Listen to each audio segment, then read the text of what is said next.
Salam pemirsa setia Mata Ketiga. Hari ini Mata Ketiga akan mengangkat sebuah kisah yang berawal dari masa lampau, Mesir kuno 5000 tahun silam.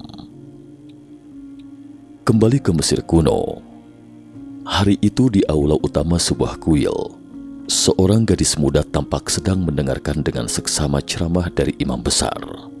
Dia adalah putri Fir'aun, Sekita, masa depan Fir'aun bersayap, Wing Pharaoh, penguasa tertinggi dengan imamat.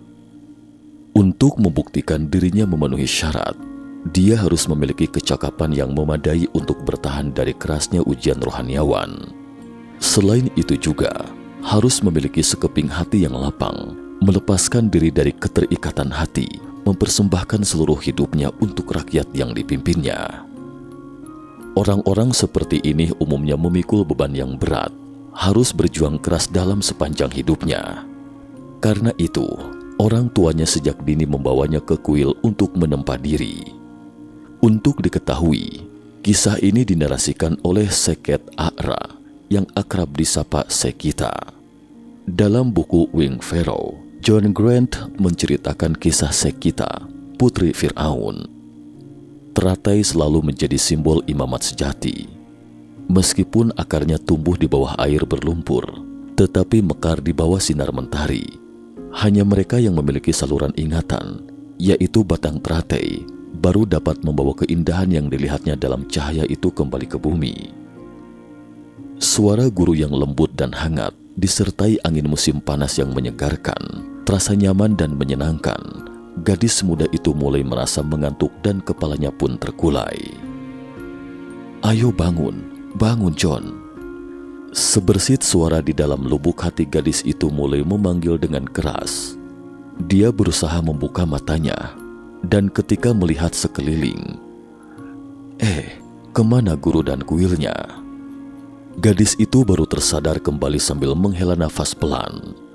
Dia tahu dirinya mengembara lagi di siang hari bolong, kembali ke Mesir kuno.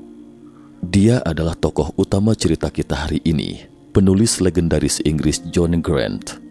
Dan putri Mesir kuno Sekita di atas itu adalah ingatan akan kehidupan masa lalunya yang tidak bisa dia singkirkan dalam pikirannya. Wing Pharaoh adalah novel sejarah karya penulis Inggris John Grant, pertama kali diterbitkan pada tahun 1937. Grant menghubungkan sumber informasinya dalam novel ini dengan kemampuan ekstrasensorinya memori jauh, terutama kemampuan untuk mengingat kehidupan masa lalunya sendiri. Potongan memori. Grant lahir di London pada tahun 1907 dari keluarga berada. Gemar menari balet dan bermain tenis sejak kecil dan menjalani kehidupan yang santai. Blanche, ibunya, memiliki kemampuan psikis yang kuat dan pernah secara akurat memprediksi tenggelamnya Titanic. Mungkin kemampuannya ini adalah warisan keluarga. Grant sendiri sejak kecil juga dapat melihat sesuatu yang tidak bisa dilihat orang lain, seperti misalnya roh halus atau hantu. Suami Grant, Leslie Grant, bekerja di bidang fotografi arkeologi. Pada tahun 1934, Leslie ke Irak untuk melakukan penggalian arkeologi, dan Grant juga ikut serta sambil jalan-jalan sejenak ke Mesir dan tinggal di sana selama hampir sebulan. Ketika itu, Grant merasa lingkungan di sekitar tebing di luar ibu kota Mesir kuno, Amarna, tampak sangat familiar. Belakangan baru dia sadari, ternyata Sekita kala itu yang berstatus sebagai Fir'aun pernah berperang dengan penjajah di area ini, jadi dia sangat terkesan dengan ingatannya. Sejak itu, ingatan tentang Sekita selalu melintas dalam benak Grant. Suaminya Leslie menggunakan steno untuk membantunya merekam pemandangan-pemandangan singkat ini, kemudian mengumpulkan lebih dari 100 klip. Pasutri Leslie Grant dan John Grant pada dasarnya yakin bahwa ini berasal dari ingatan Grant di kehidupan masa lalunya. Tapi dari dinasti mana sebenarnya putri Mesir kuno ini ketika itu? Leslie membeli sebuah buku History of Egypt atau Sejarah Mesir, dan keduanya perlahan-lahan mencari tahu. Hingga akhirnya ditemukan beberapa petunjuk. Tidak hanya hieroglif yang ditemukan Grant, tetapi dari foto mumi juga ditemukan gelang yang diberikan Sekita kepada ibunya. Jadi pada dasarnya dapat dipastikan Era kehidupan Sekita adalah sekitar 3000 sebelum Masehi. Ayahnya adalah Jer, Fir'aun III dari dinasti pertama Mesir kuno. Namanya saat menjadi ratu adalah Mernith. Karena masa yang sudah sangat lama, sehingga tidak banyak goresan tulisan tentang si ratu cantik Mernith dalam buku sejarah. Grant mengisi lebih dari 100 keping ingatannya berdasarkan kehidupan ratu ini. Kehidupan glamor dari sepanjang hidup sang ratu cantik ini tersaji dengan gamblang di atas kertas. Cerita berawal dari keheningan bak puisi taman yang indah, menceritakan tentang bagaimana Sekita menjadi pendeta Anubis yang dapat mengingat banyak kehidupan lampau.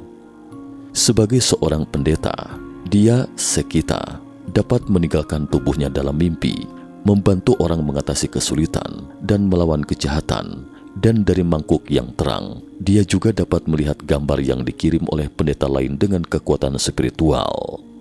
Kala itu, di semua bagian Mesir saling berhubungan dengan cara ini, dapat dikatakan sebagai jaringan internet zaman dulu. Belakangan ayahnya gugur dalam pertempuran saat melawan invasi bangsa Sumeria. Sejak itu kemudian dia memerintah Mesir bersama dengan saudara laki-lakinya yang 3 tahun lebih tua darinya.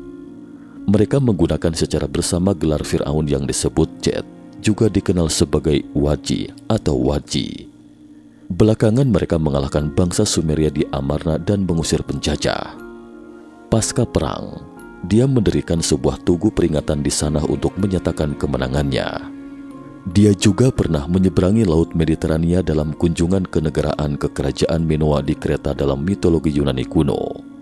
Tampaknya masyarakat manusia 5000 tahun silam yang begitu makmur dan meriah itu benar-benar menumbangkan imajinasi kita. Fir'aun bersayap.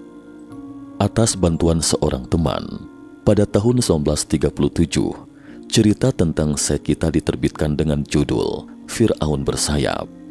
Penyampaian dengan gaya bahasa yang sederhana dan indah memancarkan sinar ketulusan, dan alur ceritanya yang berliku-liku sangat menarik untuk disimak sehalaman demi sehalaman. Buku legendaris ini dengan cepat menjadi buku terlaris di seluruh dunia dan mendapat sambutan hangat. Dalam editorial The New York Times pada saat itu mengatakan, itu adalah buku yang sangat idealis, dengan kebaikan yang mendalam dan kualitas spiritual yang murni dan terang seperti nyala api. Namun meskipun Grant merasa apa yang diceritakannya adalah sejarah nyata, tapi para pembaca hanya melihatnya sebagai buku fiksi. Akan tetapi, bertahun-tahun kemudian, ketika semakin banyak ditemukannya peninggalan budaya Mesir kuno dan wujud sebenarnya dari zaman itu perlahan-lahan dipulihkan seperti semula, orang-orang pun terkejut mendapati ternyata banyak deskripsi dalam buku itu memang benar-benar berdasarkan fakta sebenarnya, bukan khayalan. Misalnya ketika itu, Egyptology masih belum sepenuhnya yakin tentang siapa Fir'aun pertama dari dinasti pertama. Ada 3 nama Fir'aun ketika itu, masing-masing adalah Narmer, Menes, dan Hor-Aha. Lalu siapa sebenarnya di antara ketiga Fir'aun itu? Dalam buku Grant, Narmer adalah Fir'aun pertama dari dinasti tersebut, dan Hor-Aha adalah penerusnya. Sementara kata Menes yang berarti prestasi, merupakan gelar kehormatan dari Fir'aun besar yang menyatukan Mesir hulu dan hilir, dan kemungkinan merupakan nama lain dari Hor-Aha. 24 tahun kemudian, pada tahun 1967, Egyptologis Inggris Walter Bryan Emery menggemakan pandangan Grant dalam bukunya Archaic Egypt, Mesir Kuno. Sebagai seorang cendekiawan yang tegas dan hati-hati, mustahil baginya merujuk pada sebuah novel untuk menarik kesimpulan ini. Maka kemungkinannya adalah bahwa apa yang diceritakan John Grant itu adalah fakta sesungguhnya, dan Emery mengkonfirmasinya berdasarkan bukti arkeologis. Contoh lain misalnya, Grant pernah menggambarkan secara rinci tentang sisir Sekita dalam bukunya. Di kuil pemujaan, saya hanya memiliki sebuah sisir dan 9 cermin perunggu kecil. Wujud saya yang terpancar di cermin tampak begitu hampa. Sekarang sisir gading saya diukir dengan lencana saya. Fir'aun bersayap, mengendarai elang jantan yang terlatih meraih kemenangan. Ini adalah bagian atas. Bagian bawah adalah nama Horus saya, Chet, ditulis dalam bentuk seperti wujud ular, dengan kunci kehidupan di sampingnya. dan di kedua sisinya adalah kekuasaan, melambai-lambai di atas bumi. Dan ternyata memang ada sisir seperti itu, sama persis seperti yang digambarkan John Grant. Sisir ini digali dari makam Firaun Jet, juga dikenal Wajid oleh ahli Mesir kuno asal Inggris, Sir Flinders Petrie. Sisir itu sekarang disimpan di Museum Mesir. Mungkin ada yang mengatakan, bisa jadi Grant telah membaca informasi yang relevan dan menyalinnya, tapi kemungkinannya kecil. Mengapa? Sisir ini pertama kali diperkenalkan kepada publik oleh Petrie dalam sebuah makalah akademik yang diterbitkan pada tahun 1925. Sisir ini bukanlah peninggalan budaya yang terkenal pada masa itu. Jadi, tidak banyak orang yang memperhatikannya kecuali kalangan arkeolog. Di era informasi kurang berkembang pada tahun 1930-an itu, Grant hanya memiliki sedikit akses untuk mengetahui isi makalah itu. Dan interpretasinya yang lancar tentang pola pada sisir dan makna di balik hieroglif itu juga tidak ada dalam makalah Petrie. Reinkarnasi dari seorang tukang kayu. Selalu ada yang namanya kebetulan. Seorang mahasiswa di Universitas Oxford yang pernah berpartisipasi dalam eksperimen psikologis dan mengingat kembali kehidupan masa lalunya sebagai seorang tukang kayu di Mesir kuno dalam kondisi hipnotis itu, ternyata berada di era yang sama dengan Sekita. Menurut The Big Book of Reincarnation oleh Roy Stammen, mahasiswa ini mengatakan kepada mereka bahwa dia harus melakukan ukiran kayu di makam Raja Den atau Dewen yang berlubang. Dia menggambarkan bentuk makam itu, menyebutkan ada dewa yang mengenakan mahkota putih di makam. Dalam buku John Grant, Den adalah putra Sekita. Beberapa bulan kemudian, kedua peneliti tersebut menemukan beberapa bukti di antara benda-benda yang digali oleh Sir Petrie. Di makam yang diyakini sebagai Firaun Den, mahkota putih yang disebutkan oleh mahasiswa itu dikenakan di kepala potret Osiris, raja neraka dalam mitologi Mesir, dan bentuk makam itu sesuai dengan gambaran mahasiswa tersebut. Tampaknya cukup banyak orang yang berinkarnasi dari Mesir kuno. Dunia ini sangat kecil, bukan?